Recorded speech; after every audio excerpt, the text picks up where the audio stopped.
Jal Jeevan mission പദ്ധതിക്ക് തുടക്കമായി. സംസ്ഥാനത്തെ 49.65 ലക്ഷം ഗ്രാമീണ ഭവനങ്ങളിൽ കുടിവെള്ള കണക്ഷൻ നൽകുകയാണ് ലക്ഷ്യം. 716 പഞ്ചായത്തുകളിൽ 4343 കോടിയുടെ പദ്ധതികളാണ് ജലജീവൻ മിഷനിലൂടെ നടപ്പാക്കുക.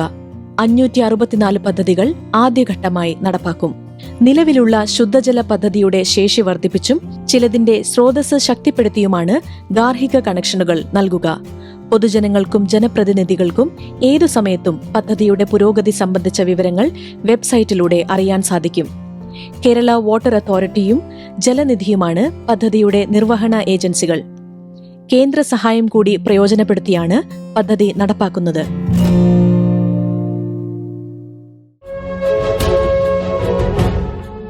നവകേരളത്തിലേക്ക് കരുത്തോടെ 100 ദിവസങ്ങൾ 100 പദ്ധതികൾ.